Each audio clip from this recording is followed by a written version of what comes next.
بسم اللہ الرحمن الرحیم رب اشرح لی صدری ویسر لی امری واحلل عقدۃ من لسانی یفقہوا قولی اللہم لا سہل الا ما جعلتہ سہلا وانت تجعل الحزن اذا شئت سہلا ربی یسر ولا تعسر اللہم فقہنا فی الدین اللہم فقہنا فی الدین اللہم انی اسألک علما نافعا ورزقا طیبا وعملا متقبلا آمین یا رب العالمین اللہم انت اجعل القرآن ربیع قلوبنا وجلاء حزننا وذہب ہمنا آمین یا رب العالمین۔ چلے شروع کرتے ہیں آیت نمبر 256 سے۔ کل ہم نے بڑی عظیم آیت الکرسی کی تفسیر دیکھی، بہت ہی اچھی، مطلب اس کے ہم کو ڈیپ میننگ سمجھ میں آئے۔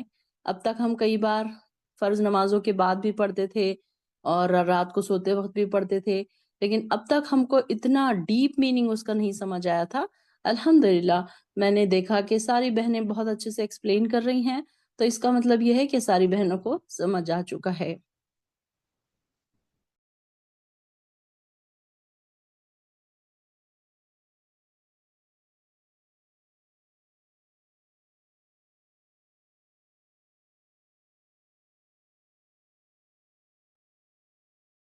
چلیے شروع کرتے ہیں۔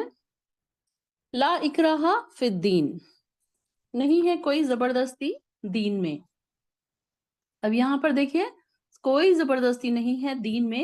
قد تبین الرشد، اور تحقیق واضح ہو چکی، تبینہ واضح ہو جانا، بیان ہو جانا یا بیان کر دینا، رشد ہدایت، من الغی گمراہی سے، فمن پھر جو شخص یکفر کفر کرے بالطاغوتی تاغوت سے، ویؤمن اور وہ ایمان لائے، باللہ اللہ کے ساتھ، فقد استمسکا تو تحقیق اس نے تھام لیا، بالعروۃ الوثقی کڑا مضبوط، لن فسام لہا نہیں ٹوٹنا اس کے لیے یا نہیں چھوٹنا اس کے لیے، واللہ سمیع علیم اور اللہ تعالیٰ خوب سننے والا اور جاننے والا ہے۔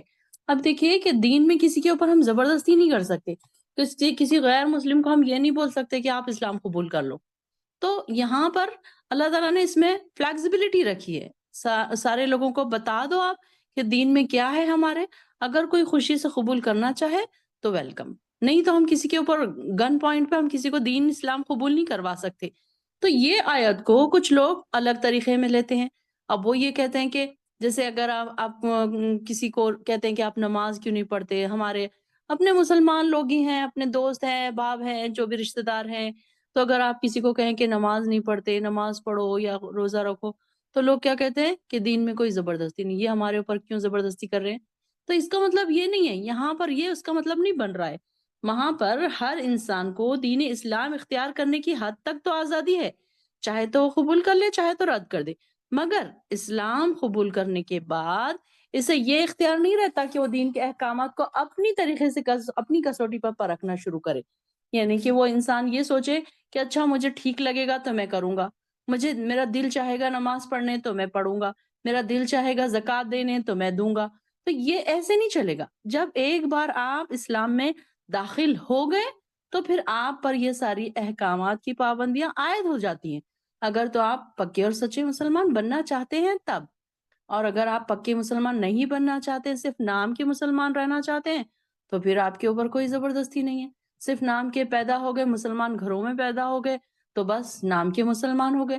نماز ہم پڑھ رہے تو ہیں، لیکن ہمیں نہیں پتا کہ ہم کیسی نمازیں ہماری خشوع اور خضوع سے خالی نمازیں ہیں ہماری۔ تو کیا ہے یہ کہ یہ ہم کیا کر رہے ہیں، پھر اپنے مرضی سے اپنے دین کو چلا رہے ہیں۔ تو یہاں پر یہ نہیں کرنا ہے ہم کو۔ یہ لا اکراہ فی الدین کا مطلب یہ نہیں ہے کہ آپ اپنی مرضی سے، اب آپ دیکھیں کہ اگر آپ کسی آفس میں ہیں، آپ وہاں پر جاب کرتے ہیں، تو آپ کو اسی آفس کا جو ٹائم ہے اس میں آپ کو وہاں پر پریزنٹ رہنا پڑے گا۔ جو آپ کا ختم ہونے کا ٹائم ہے اس کے پہلے آپ وہاں سے نہیں نکل سکتے، آپ کے اوپر پابندیاں عائد ہو گئی۔ جب تک آپ اس آفس میں نہیں تھے آپ کے اوپر کوئی پابندی نہیں تھی۔ آپ اگر اپنے دوست سے ملنے جا رہے ہیں، کسی آفس میں کوئی کام کرتا ہے، آپ اپنی مرضی سے کوئی بھی ٹائم اس سے ملنے چلے جا سکتے ہیں، کبھی بھی وہاں سے اٹھ کے آ سکتے ہیں۔ لیکن جو شخص وہاں پر جاب کر رہا ہے تو اس کے لیے کیا ضروری ہے کہ وہ اپنے ٹائم کی پابندی کرے، جو کام اس کو دیا جا رہا ہے وہ کرے۔ وہ وہاں یہ نہیں کہہ سکتا کہ نہیں نہیں یہ تو میں نہیں کروں گا، یہ میری مرضی نہیں ہے، میرا موڈ نہیں ہے آج کام کرنے کا، نہیں نہیں میرا آج 10 بجے آنے کا موڈ نہیں ہے، میں تو 12 بجے آؤں گا، میری تو آج نیند زیادہ سونے کا ارادہ ہے تو میں آج تو 12 بجے آؤں گا، 1 بجے آؤں گا، نہیں میں 6 بجے تک تو نہیں بیٹھ سکتا، مجھے تو 4 بجے ہی چلا جانا ہے۔ تو ایسے تو وہ نہیں کہہ سکتا نا، کیونکہ اب تو وہ داخل ہو گیا، اب اس کے اوپر وہ ساری پابندیاں عائد ہو گئی۔ تو اسی طریقے سے دین میں جب ہم داخل ہو جاتے ہیں تو ہمارے اوپر بھی کچھ پابندیاں عائد ہو جاتی ہیں جو ہمیں مکمل کرنی ہوتی ہیں۔ As a Muslim, as a perfect Muslim, ہم کو وہ ساری چیزیں اللہ تعالیٰ کی فرما برداری میں ہم کو ماننی پڑتی ہے۔ اب جیسے کہ 5 نمازیں ہیں، اب ہماری مرضی ہے، اب ہم یہ تو نہیں کر سکتے کہ ہم نہیں میں فجر کی نماز 8 بجے ہی روز پڑھا کروں گی، مجھے نہیں، میری نہیں آنکھ کھلتی، مجھے نہیں میری نیند نہیں خراب کرنی ہے، تو آپ کو اجر تو نہیں ملے گا، آپ پکے اور سچے مسلمان تو نہیں بنیں گے، اللہ کی فرما برداری کی لسٹ میں تو نہیں آئیں گے نا آپ۔ اگر آپ ایسے کریں گے، 5 نمازوں کو وقت کے علاوہ پڑھیں گے، اس کے ٹائم کے علاوہ پڑھیں گے، یا 5 کی بجائے 4 ہی پڑھیں گے، یا پھر کہیں گے کہ نہیں میں رمضان میں روزے نہیں رکھوں گی، میں بلکہ میں ذی الحج میں 1 مہینے کے روزے رکھوں گی، تو یہ تو نہیں ہوگا نا، یہ تو نہیں چلے گا۔ جو پابندیاں اسلام نے لگائی ہیں مسلمان پر، وہ تو ہمیں فالو کرنا پڑے گا، تبھی کہیں جا کر ہم اللہ کی نظر میں اللہ کے دوست بن سکتے ہیں، گڈ لسٹ میں آ سکتے ہیں، نیک اور متقی کی لسٹ میں آ سکتے ہیں، سچے اور پکے مومن بن سکتے ہیں، پریکٹسنگ مسلم بن سکتے ہیں۔ تو یہ ساری چیزیں اس میں نہیں آئیں گی، بلکہ یہ کن لوگوں کے لیے کہا جا رہا ہے کہ جو دین میں داخل ہی نہیں ہوئے، ان کے لیے کوئی زبردستی نہیں ہے۔ تو لا اکراہ فی الدین، اب دین میں کوئی زبردستی نہیں ہے۔ اور پھر قد تبین الرشد من الغی، کہ اس میں دیکھیں کہ یہ ساری چیزیں ہدایت گمراہی کے مقابلے میں بالکل واضح ہو چکی ہے۔ اب قرآن آ گیا، نبی آ گئے، ساری چیزیں ہم کو کلیئر کر دی۔ پہلے کے زمانے میں جاہلیت تھی، پتہ نہیں تھا کیا کرنا ہے، کیسے کرنا ہے، کیا نماز کیا ہوتی ہے، زکوٰۃ کیا ہوتی ہے، حج کیا ہوتا ہے، یہ ساری چیزیں نہیں پتہ تھی نا۔ تو ہم کو یہ ساری چیزیں کس نے بتائی؟ آ کر نبی نے آ کر بتائی۔ پھر نبی کے ساتھ ہماری ہدایت کے لیے اللہ تعالیٰ نے قرآن بھی بھیج دیا کہ دیکھو اب تمہارے ہاتھوں میں قرآن ہے، اب نبی تو چلا گیا، اب ہم یہ نہیں کہہ سکتے حجت کہ اللہ اب تو ہمارے بیچ نبی نہیں ہے، اب ہم کیا کریں، اب یہ مسئلہ درپیش ہے، اب ہم کس کے پاس جائیں؟ تو آپ کے ہاتھوں میں سب کے پاس قرآن بھی ہے، ہدایت کی چیز، جو آپ کھولیں آپ کو ساری چیزیں اس میں پتہ چل جائیں گی کہ کون سی آپ کو کیا کیا رانگ چیزیں ہیں، کیا کیا رائٹ ہے، کیا اسلام میں منع ہے، کیا اسلام میں کرنا جائز ہے، کیا آپ کریں گے تو آپ جنت کے اعلیٰ درجات تک پہنچ سکتے ہیں، کیا آپ غلط کام کریں گے تو دوزخ میں پہنچا سکتے ہیں وہ غلط کام آپ کو۔ تو یہ ساری چیزیں کیا ہے، ہدایت گمراہی کے مقابلے میں بالکل واضح ہو چکی ہے۔ آپ کوئی حجت نہیں کر سکتا اللہ تعالیٰ کے پاس جا کر، اللہ تعالیٰ مجھے تو پتہ ہی نہیں تھا، ارے مجھے کیا پتا تھا کہ روزے تو کمپلیٹ کرنا ہی کرنا ہے، اچھا قضا ہو گئے تو چھوڑ دیے، اب 40 سال ہو گئے، 50 سال ہو گئے، اللہ ہمیں تو نہیں پتا تھا کہ روزے قضا بھی کمپلیٹ کرنا ہے، اچھا ہمیں نہیں پتا تھا کہ زکوٰۃ بھی اس طریقے سے دینی ہے، اس کی بھی دینی ہے، اس کی بھی دینی ہے۔ تو ہم کیا اندھوں کی طرح زندگی گزار رہے ہیں؟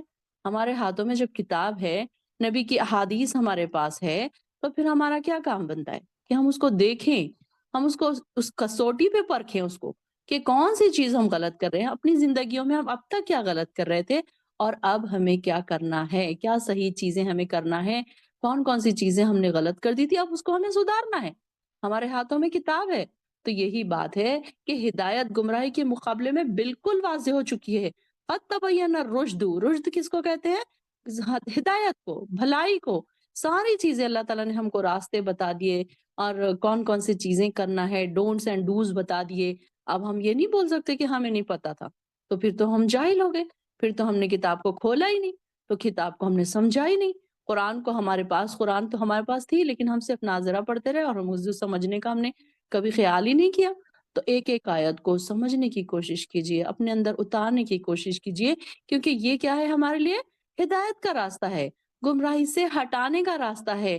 اگر ہم اس کو پڑھیں گے، سمجھیں گے، اس پر عمل کریں گے تو انشاءاللہ العظیم ہم ہدایت کے راستوں پر گامزن ہو سکتے ہیں۔ تو یہاں پر بھی یہ بتا دیا گیا، اور اب پھر کیا بات ہوگی آگے؟ اور کون سی بات؟ فَمَن يَكْفُرْ بِالطَّاغُوتِ، پر اب جو شخص طاغوت سے کفر کرے، باللہ اللہ کے علاوہ، فقد استمسک، تو پھر اس نے کیا کیا؟ کہ فقد استمسکا بالعروۃ الوثقی، جو کفر کرے اور اللہ پر ایمان لائے تو ایسے مضبوط حلقے کو اس نے تھام لیا جو ٹوٹ نہیں سکتا، لن فسام لہا، جو ٹوٹ ہی نہیں سکتا، اور اللہ سب کو جاننے والا ہے۔ اب یہاں پر دیکھیے کہ کون سا کڑا ہے، مضبوطی سے پکڑنے والا کون سا کڑا ہے؟ اللہ کی کتاب ہے، آپ صلی اللہ علیہ وسلم کی احادیث ہے، اور نبی کی سنتیں ہیں، اللہ تعالیٰ کے احکامات ہیں۔ اس کو اگر ہم مضبوطی سے پکڑ لیں تو یہی ایمان کا لیول ہے ہمارا۔ اگر ہم اس پر ایمان لاتے ہیں تو ہم نے ایسے مضبوط حلقے کو تھام لیا کہ اب وہ نہیں ٹوٹ سکتا، چاہے طوفان آ جائے، چاہے آندھی آ جائے، کوئی نہیں، کوئی چیز اس کو نہیں ہلا سکتی، ایسے مومن بندے کو کوئی چیز نہیں ہلا سکتی۔ اب دیکھیے کہ اس کا اگزامپل ایک سمجھ لیجیے آپ، کہ جیسے کوئی باپ جا رہا ہے روڈ کراس کرتے ہوئے، چھوٹا بچہ ہے، اس کا ہاتھ پکڑ کے مضبوطی سے اس نے ہاتھ پکڑا ہوا ہے کہ کہیں بچہ ہاتھ چھڑا کے بھاگ نہ جائے اور ایکسیڈنٹ نہ ہو جائے۔ اب چھوٹا بچہ ہے، اس سے تو نہیں سمجھ کہ مجھے کہاں بھاگنا ہے اور کہاں نہیں بھاگنا ہے۔ وہ ہاتھ چھڑائے گا اگر تو وہ بھاگے گا روڈ پہ، اور روڈ پہ بھاگے گا تو کیا ہوگا؟ ایکسیڈنٹ ہو جائے گا۔ تو باپ کیا کرتا ہے کہ روڈ کراس کرتے وقت اپنے بچے کا ہاتھ مضبوطی سے تھام لیتا ہے۔ بالکل اسی طریقے سے ہم اگر مضبوطی سے اس کڑے کو تھام لیں گے، ایمان کے کڑے کو ہم مضبوطی سے تھام لیں گے، تو پھر کیا ہوگا؟ کوئی ایکسیڈنٹ نہیں ہوگا، کوئی نقصان نہیں اٹھانا پڑے گا انشاءاللہ العظیم۔ تو ہم پھر ایسے راستوں پر چلے جائیں گے جو اللہ کے پسندیدہ راستے ہیں۔ تو یہاں پر بھی یہ بتا دیا گیا کہ ایسے مضبوط حلقے کو تھام لیا جو ٹوٹ نہیں سکتا، جو ہاتھوں سے چھوٹ نہیں سکتا، کہ اس کے لیے ہم کو کیا ضروری ہے کہ اس کو مضبوطی سے تھام لینا، قرآن کو مضبوطی سے تھام لینا، اللہ کی رسی کو مضبوطی سے تھام لینا، تاکہ ہم بھی پھر کہیں شیکی نہ ہو جائیں، کہیں ہم بھی راستوں سے بھٹک نہ جائیں، کہیں ہمارے ساتھ بھی کوئی ایکسیڈنٹ نہ ہو جائے۔ ایکسیڈنٹ سے یہ مراد نہیں کہ کوئی گاڑی آ کر آپ کو ٹکر مار کر چلے گی، ایکسیڈنٹ سے مراد کہ کوئی برا حادثہ ہمارے ساتھ ہو جائے، کہ کوئی ہم راستوں سے بھٹک جائے، کوئی گمراہی کے اندھیروں میں ہم چلے جائیں، گمراہیوں کے دلدل میں ہم پھنس جائیں جہاں سے ہمیں آنے کا راستہ ہی نہ ملے۔ یہ بھی ایک ایکسیڈنٹ ہے نا، کہ مطلب یہ کہ انسان بھٹک جائے، اپنی دنیا سے ہٹ جائے، اپنے سیدھے راستے سے ہٹ جائے انسان۔ تو اگر انسان ایسا، اگر اس کی مضبوط نہیں ہے، اس کا ایمان پختہ نہیں ہے، اس کا ایمان پکا نہیں ہے، تو چھوٹی چھوٹی چیزیں بھی اس کو ہلا سکتی ہیں۔ کیسے؟ فار ایگزامپل دیکھیے کہ اب کوئی لڑکی ہے، عبایا پہن کے کالج جاتی تھی، سارے فرینڈز ہنس رہے ہیں کہ ارے یہ دیکھو کیسے اولڈ ٹائپ کی ہے، اس نے تو عبایا پہنا ہے، یہاں آج کل کے زمانے میں کون عبایا پہنتا ہے۔ اس نے دوسرے دن سے عبایا چھوڑ دیا۔ تو یہ کیا ہے؟ اس نے مضبوطی سے تو نہیں تھاما تھا نا رسی کو، اللہ کی رسی کو مضبوطی سے نہیں تھاما تھا، بالکل شیکی، چھوٹی سی ہوا آئی اور وہ اس نے چھوڑ دیا سارا کچھ، ہل گئی وہ اپنے جس جگہ سے۔ تو یہاں پر مضبوطی کیسی ہوتی؟ ایمان کی مضبوطی، چاہے کچھ بھی ہو جائے، چاہے مجھ پر لوگ ہنسیں، چاہے مجھ پر لوگ تانے کسیں، چاہے مجھے برا بھلا کہیں، تو میں نے جو اب شروع کر لیا دین پر عمل کرنا، تو میں ضرور کروں گی۔ وہ یہ نہ کہے کہ اچھا یہ تو بڑی اللہ والی ہو گئی، یہ تو بڑی 900 چوہے کھا کے حج کو چلی بلی، کیسی کیسی باتیں لوگ کرتے ہیں۔ جب آپ دین پر عمل کرنا شروع کرتے ہیں نا، تو لوگ طرح طرح کی باتیں کرتے ہیں۔ اپنے آپ کو تیار کر لیجئے کہ اگر ہمارا ایمان پختہ ہے، پکے ایمان والے ہیں ہم، تو ہمیں کوئی فرق نہیں پڑتا، چاہے آپ جو کہیں، ہم تو اپنے ایمان سے نہیں ہٹنے والے، ہم اپنے راستوں سے نہیں ہٹنے والے۔ تو اس طریقے سے انسان اپنے مضبوط حلقے کو تھام سکتا ہے، جو کہ پھر اس کے ہاتھ سے نہیں چھوٹتا، اور اللہ تعالیٰ سب کو جاننے والا ہے۔ یہاں دیکھیے واللہ سمیع علیم، یہ بھی اللہ تعالیٰ کی صفت ہے کہ اللہ تعالیٰ کیسا ہے؟ سب کچھ جاننے والا ہے، کون کتنا انٹینشن، کس کو کتنی تڑپ ہے اللہ کو راضی کرنے کی۔ آج یہاں پر کلاس میں بیٹھی ہوئی بہنوں کو تو اللہ تعالیٰ کو پتا ہے کہ کس کو اتنی زیادہ تڑپ ہے کہ وہ مجھ کو راضی کر لے۔ یہاں بیٹھنے کا مقصد کیا ہے؟ کہ میں اس قرآن کو سمجھ جاؤں، پھر میں اپنے بچوں کو بھی سمجھاؤں، پھر اللہ کے پاس جاؤں تو میں شرمندہ نہ ہوں، اللہ تعالیٰ مجھے عزت اور اکرام کے ساتھ جنتوں میں داخل کرے، اللہ تعالیٰ مجھ سے راضی ہو جائے۔ یہ ہمارا انٹینشن ہے، یہ اللہ تعالیٰ کو پتا ہے۔ میں آپ کو نہیں دیکھ رہی ہوں کہ آپ کا انٹینشن کیا ہے یہاں بیٹھنے کا، کہ صرف ٹائم پاس کرنا ہے، یا چلو سیکھ لیں گے، چلو سکھا لیں گے، نہیں ٹائم ملا ہے، آج نیند ہوشیار ہو گئی ہے تو آج سن لیں گے، کل نیند نہیں ہوشیار ہوئی تو کل نہیں، کل یہاں چلے گئے، کل بازار چلے گئے، کل وہاں چلے گئے۔ نہیں، ساری مصروفیات کو چھوڑ کر کون یہاں پر بیٹھا ہے؟ اللہ تعالیٰ بہتر جانتا ہے، سمیع علیم، اللہ تعالیٰ سننے والا اور جاننے والا ہے، اور ہم جو بھی بات کر رہے ہیں، جو بھی ہم بول رہے ہیں، اللہ تعالیٰ اس کو سننے والا ہے۔ اللہ ولی الذین